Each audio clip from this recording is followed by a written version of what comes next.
Alright, this is officially your last video lesson of Algebra 1. Congratulations, I am just as excited as you are because this is the last time I have to record one of these.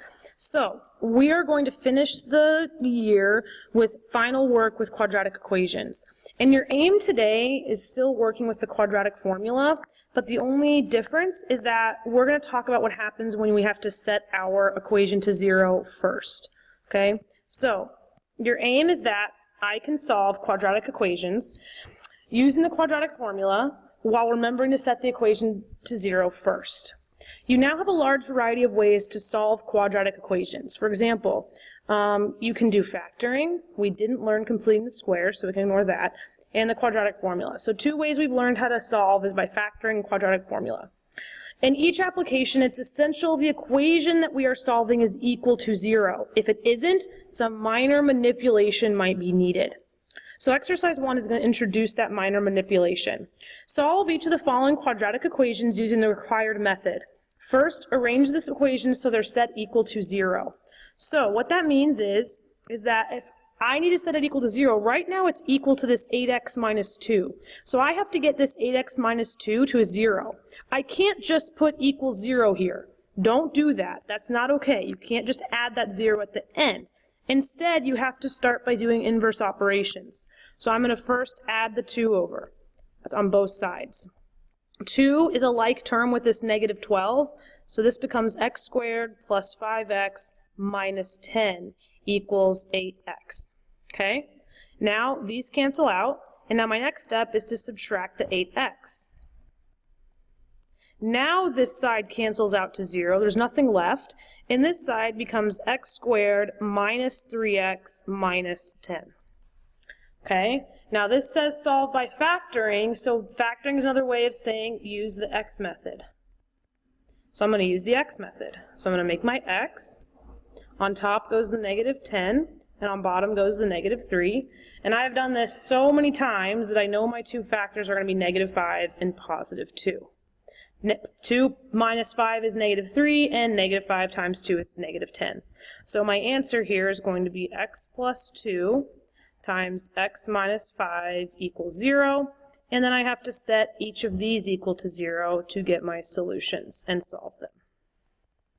So I have subtract 2 on both sides, so one answer is x equals negative 2, and the other answer is x equals positive 5. Okay, so that's the key part of this lesson that's different from the last lesson, is this step right here. You have to set it equal to 0.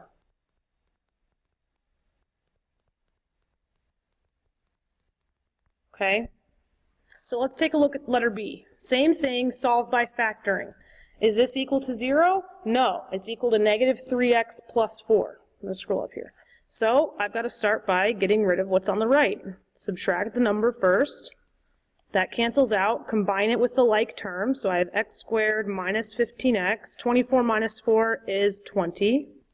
Bring down the negative 3x. Inverse operation, add the 3x over, and combine it with the other like term on the other side. These cancel out, and I have a 0.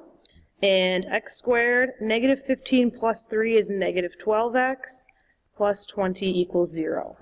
Now that I have it equal to 0, I can now use my x method, put the 20 on top, and the negative 12 on the bottom. Factors of 20, if you're not sure, 1 times 20, 2 times 10, 4 times 5. And I can see right away that negative 2 and negative 10 work here. Negative 10 times negative 2 is a positive 20, and negative 10 plus negative 2 is a negative 12. So now that I have my correct factors, I'm going to do x minus 10 times x minus 2 equal to 0, and then split up my factors to get it to solve. Set each of them equal to 0, and solve. Plus 10 on both sides. Here, these cancel out, and one answer is 10. And add 2 on both sides, and these cancel out, and the other answer is x equals 2. Okay, and again, the key difference here was this manipulation where I had to set it equal to 0.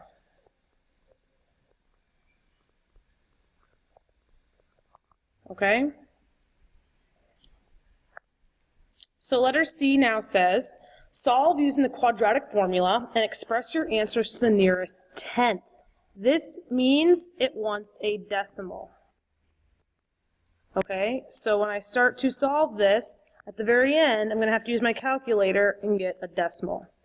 So if we forget the quadratic formula, that's okay. I'm going to write it at the top of this page. X equals negative b plus or minus the square root of b squared minus 4ac all over 2a. And again, you have to memorize this. It will be on the Regents reference sheets. I'm just writing at the top so we have it in the lesson. So the first thing I have to do here, again, get it equal to 0. So I'm going to subtract the 15 over. These cancel out. X squared minus 3x, 16 minus 15 is a 1, equals 5x. I gotta get rid of that 5x, so subtract it on both sides.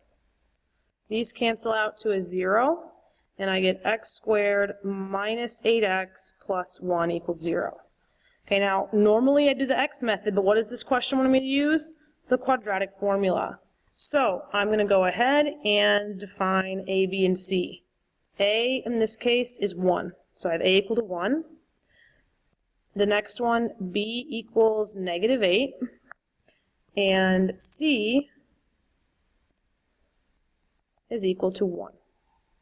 Okay, now I'm going to plug everything into my quadratic formula. So x equals negative b plus or minus the square root of b squared minus 4 times a times c all over 2 times a. So I'm putting parentheses in those places I have to plug in a, b, and c. So b is going to get plugged into here. So I have negative, now be careful because you're going to have to plug in a negative 8 here. That's why the parentheses are important. And you'll have a negative 8 here.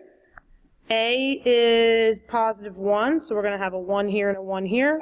And C is also 1, so we're going to have a 1 here as well. Now we can simplify this. I'm going to get x equals negative times a negative is a positive, so this becomes positive 8 plus or minus the square root. Negative 8 squared is 64, and negative 4 times 1 is just minus 4. All over 2 times 1, which is 2. Keep simplifying, and I get x equals 8 plus or minus the square root of 60 over 2. Okay, when I simplify this, I'm going to simplify this 8 divided by 2 to get x equals 4 plus or minus the square root of 60 over 2. Okay? Because this is like an invisible 1, and that stays 1 over 2. So now, in my calculator, I'm going to say, okay, my first option is plus square root of 60 over 2, and my second option is for minus the square root of 60 over 2. Okay? And when I plug these into my calculator, which you can do and test on your own, when I plug these two things in, I'm going to end up getting for this first one, x equals 7.872, and for the minus option, I end up getting 0.127 when I plug it into my calculator. Now this question wants me to round to the nearest tenth, so the 10th place is this place right here. So for this one, the 7 makes this round up, so I get 7.9 as my final answer. And the 2 keeps this 1 the same, so I get x equals 0.1. Okay? Remember in your calculator to get that square root symbol. If you were to plug that in, remember that's this right here. Control square roots x squared. So I get that square root symbol. So square root of 60 divided by 2, it's going to give me the square root of 15, and then, you know, plus 4. So when I do plus 4, I get, and I convert to a decimal, hit enter, I end up getting that 7.87 that we had here. Okay? So if you need help with the calculator, please don't be afraid to ask. That's what I'm here for. All right? So the next problem, solve using the quadratic formula again, but this now wants you to put your answers in radical form. So that means keep it as a radical. Directions are really important here for quadratics. Okay, so it's really important to know what they're looking for. So I'm going to find a, b, and c again. Oh wait, the first thing I have to do here is get it equal to 0. So subtract the 7 on both sides. This becomes x squared plus 4x. Sorry, that was my phone ringing. Okay, continuing. 2 minus 7 is negative 5. And then bring down the negative 2x. Now I'm going to add 2x over, combine it with the 4x on the other side. I get the 0 here that I want, and I bring down the x squared, combine 4 plus 2 into a 6x, and a minus 5 here. Okay? So now I'm going to use the quadratic formula like it tells me to, so I got to find a, b, and c. So a here is 1. B is going to be a positive 6, and C is going to be a negative 5. Set up my quadratic formula. So x equals negative b plus or minus the square root of b squared minus 4 times a times c, all over 2 times a. So now let's plug in our letters. B is 6, and it goes here and here. A is 1, and it goes here and here. And C is negative 5, and it goes in that last space right here. And now we simplify. X equals, and this becomes a negative 6, because there's a negative on the outside, plus or minus the square root. 6 squared is 36. Negative 4 times 1 times negative 5 is a positive 20. And 2 times 1 is 2. Okay, keep going. And I get x equals negative 6 plus or minus the square root of 56 all over 2. Now I have to reduce this radical. So I'm going to take this square root of 56 and I have to reduce it. So the square root of 56, when I go to reduce that radical, it is the same thing as saying the square root of 4 times the square root of 14. So the square root of 56 is really 2 square root of 14. Okay, so when I rewrite my radical, or my equation, I have negative 6 plus or minus 2 square root of 14 all over 2. Okay, I'm going to use my butterfly to divide these two things to simplify. So negative 6 divided by 2 is negative 3. Plus or minus 2 divided by 2 is 1, so it's just the square root of 14. Okay, so I can leave my answer like this. You could also say x equals negative 3 plus the square root of 14, and x equals negative 3 minus the square root of 14, but it means the same thing, however you write your solutions. Okay, so this is radical form on the right, and this is converting to a decimal on the left. Okay? So now let's talk about something with a graph of a quadratic. So our final look at quadratic equation comes as a tie between their zeros, where the function crosses the x-axis, and the algebraic solutions to find them. So exercise 2, the quadratic function f of x equals x minus h squared plus k is shown graphed here. So here's the graph of that right here below. Okay?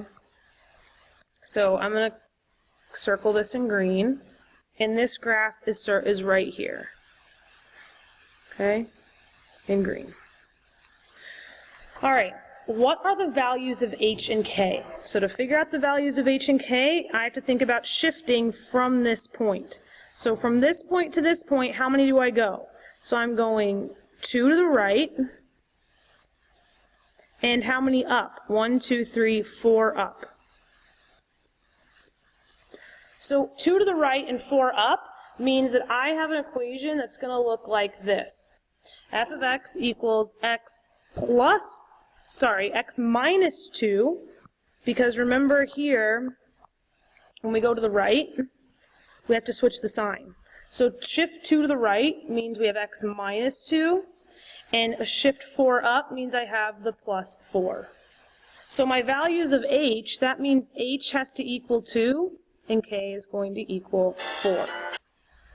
So now that I have h and k, the next part says, what happens when you try and solve for zeros of f given the values of h and k from part A? So I'm going to have, f of x equals x minus 2 squared. Oh, what happened to my pen? It just suddenly stopped working. Okay, minus 2 squared plus 4. To solve, this word solve means I've got to set this equal to 0, so I'm going to change this to a 0. And in fact, you know what I'm going to do to make this easier, because I know you guys don't like these zeros on the left. I'm going to rewrite this so I have x minus 2 squared plus 4, and then put the 0 on the right. Okay, now when I start solving, I'm going to subtract 4 on both sides. I get x minus 2 squared equals negative 4. When I take the square root to cancel out on both sides, I get x minus 2 equals the square root of negative 4. And now something is shocking to me. Because when I see this right here, what just happened to that right there? Hold on a second. Let's move that back. There we go. When I see this square root of negative 4, warning flags go off in my mind. Because this right here is impossible. You can't take the square root of a negative number. You can't do this. It doesn't work. Okay? So this graph has no real solutions. Which leads me to thinking about the last question. How does what you found in part B show up in the graph to the right? Well, look at the graph to the right. Does this graph ever cross the x-axis? Look, does this graph ever cross it? No, you've got all of this space in between here. It never touches it. So this graph has no real zeros. So if a graph doesn't touch the x-axis, it's going to have radical solution, or it's going to have no real solutions. Okay? And this happens. These are what we call imaginary solutions. They exist, but you're not going to learn about them until Algebra 2. So this is going to come up in Algebra 2 when you're a junior. What do we do with these imaginary non-real solutions? Okay? So the last one we're going to talk about is exercise 3, and that's how you determine whether a quadratic function has real solutions or no real solutions. So what we're going to do here is I'm going to have you pause this video, because I've done these a lot now with the quadratic formula. So you're going to pause the video. When you unpause, you're going to see the math worked out already, and then we're going to talk about which one of these have real solutions and which ones don't. So which of the following 3 has no real zeros, and which ones have real ones? So you're going to pause the video. I'd really need you to try this on your own, and when you unpause, you're going to see the work and can see if you did it correctly. Okay, so pause now, please. Alright, welcome back. I hope you did some of this work on your own. So let's take a look at number 1. So number 1, I plugged in all A, B, and C, and I got to a point where I had a radical. So I had to reduce it in green over here. It was square root of 45 reduces to 3 square root of 5. And when I put it back into the quadratic formula, I noticed that this is going to be a real solution. It's irrational. I have a square root, so it's an irrational number, but it's still a real solution. I still get that real value. There's no negative under my square root. So this one is okay. Number 2, when I plugged everything in and got a radical, I noticed that I have this blue negative. I circled it and wrote bad. This has no real solutions, meaning this graph will not touch the x-axis because you can't take a negative square root. So number 2 has no real solutions. And number 3, I plugged everything in and got the best possible solution. I got 2 real integer whole rational solutions. I got an integer solution for one of them, and I got a fraction for the other. So that means this crosses the x-axis at -1 and 3 over 5. So this is really important to recognize real solutions and non-real solutions when you're dealing with quadratic equations. Okay? Good luck on your last mastery of the year. I'm so proud of so many of you who have gotten this far. I know it's been a lot of work, and I'm just so happy that you guys are almost done and going to take your regents in a couple weeks. So good luck, and I'll see you in class.